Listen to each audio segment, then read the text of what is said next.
What's up guys, Syiler here, and we're back with another rare mount guide. This rare mount guide's on the Armored Razzashi Raptor, and I've not made a guide on this yet because it's not actually been soloable until 5.3. They made a change to this raid.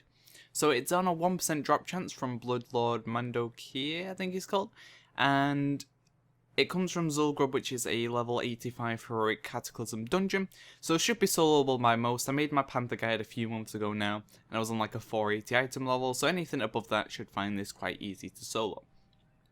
So you'll find Zul'Gurub in Northern Stranglethorn Vale, and if you horde, take the Zeppelin to the Gromgol base camp, and if you're Alliance, I'd probably say Fly from Stormwind would be your quickest bet. So that's how you get to Zul'Gurub.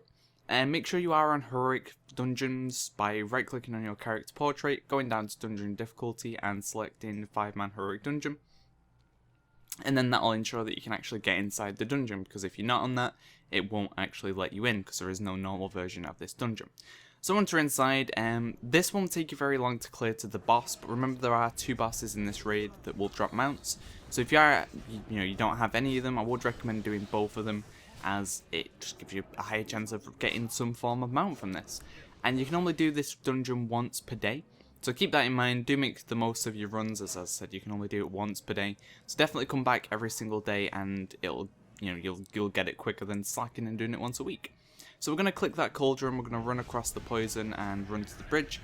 We're going to DPS down these mobs that come with us, and then once these are dead, you can skip most of the trash in here at level 90 just because it has, it's level 85, it's dumb. So we can skip this mob here, we're just going to run around it, and then we're going to skip the mob over here as well. And you'll notice I do this quite a lot, just skip trash because you can.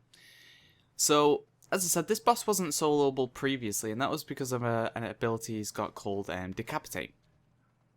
And Decapitate basically instantly kills the target, and then you're meant to be resurrected by a ghost. And that was like the mechanics behind the fight. You had to kill him before he killed you. You had to, before you ran out of reses, essentially. Now they've changed it so that the primary target doesn't get decapitated. So if you are using pets, I would recommend making sure your main on aggro, he's actually fighting you instead of your pet. If your pet is tanking, then he might end up decapitating you instead of your pet. So keep that in mind. So we're going to run over here and click this cauldron.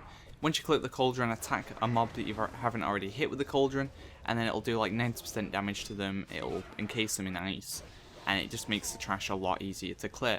As you see, I've only sped this video up slightly, and we're already at the boss essentially. There's only got 1 more trash pack left, so it's taken us like 5 minutes to get to this point. So it won't take long out of your day to do these runs, so I would recommend doing them each day, just because it's a quick chance at a mount. So once again, I'm making use of the cauldron, getting all these mobs encased, and it just makes them so much easier to kill. And then once they're all dead, we can make our way to the boss. So he has Decapitate, you won't need to worry about if you're actually tanking him. His Devastate, I think it's called, basically he'll do a frontal cone AoE, you will need to move out of that. He'll increase the damage you take at a certain point, you will need to worry about that and pop a defensive. He won't do level up because he won't actually kill you. And completely ignore his raptor when it spawns, because that'll just kill the ghosts, and because you're not going to be getting decapitated, you don't need to worry about the ghosts. As you see, he died before he managed to even do any mechanics. I am slightly overgeared for this, I'm in 520 item level at this point, but even so, even if you're in a low item level, you should have no issues with that. He doesn't really hit too hard in general, as long as you avoid his abilities and pop a defensive when he puts the blood link, or whatever it's called, the bloodletting on you. As long as you pop a defensive for that, you should be fine.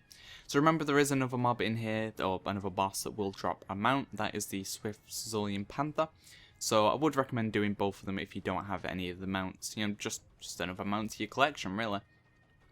If you're not sure what the Armored Razzashi Raptor looks like in game, I showed you an image of it at the beginning, but basically it is a red version of the old Swift Razzashi Raptor, which I'll show you now, and that's the mount that you'll see in most of my videos, but that's no longer available. That has been replaced by the armored version, which I showed you how to get in this video.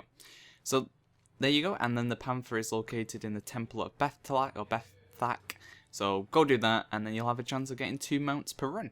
So good luck guys, look out for more videos coming soon. Thanks for watching guys, see ya!